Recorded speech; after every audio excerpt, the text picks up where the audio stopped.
As Mary traveled the long distance to the home of cousin Elizabeth, she felt kinship with all nature.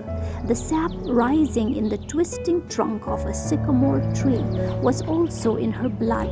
The very sight of dewdrops on the morning grass seemed enough to slake her thirst.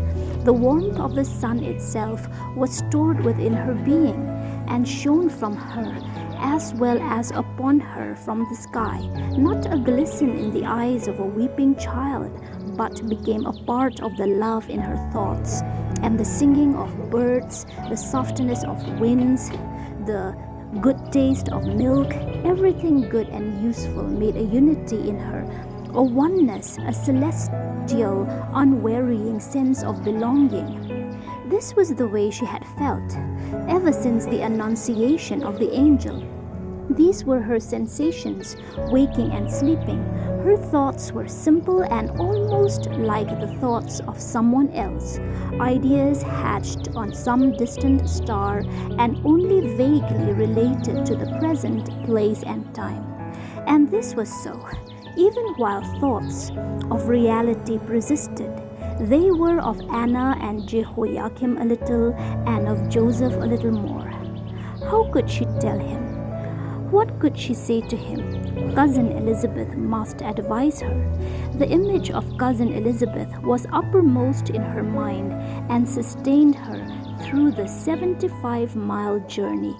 It was nearing sunset of the third day when she found herself 5 miles southwest of Jerusalem, in the tiny suburb of Ein Karim. Ahead only a short way was the squat house of Zachary and Elizabeth. And there was her cousin, 6 months big with child, sitting on the dooryard stoop.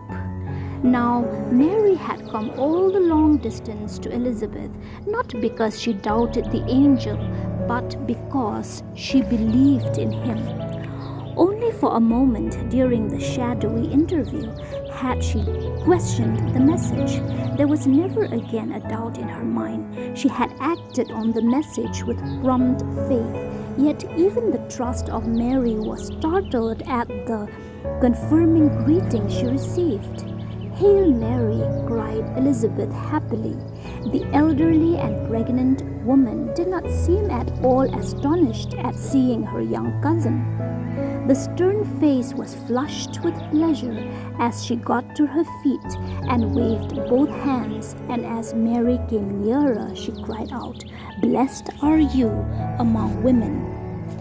The dusty figure of Mary stopped short in the road, those very words she had heard before from the angel, "And blessed is the fruit of your womb, Jesus." "You repeat the angel's words to me, Cousin Elizabeth. How did you know?" asked Mary. Elizabeth embraced her and then whispered, "For look, as soon as the voice of your salutation sounded in my ears, the infant in my womb leapt for joy, and you are blessed because you have believed, because those things shall be accomplished that were spoken to you by the Lord." With a sob of relief, Mary flung herself into the arms of Cousin Elizabeth. For what seemed an eon, an incalculable period of time, she stood there quivering in that comforting embrace.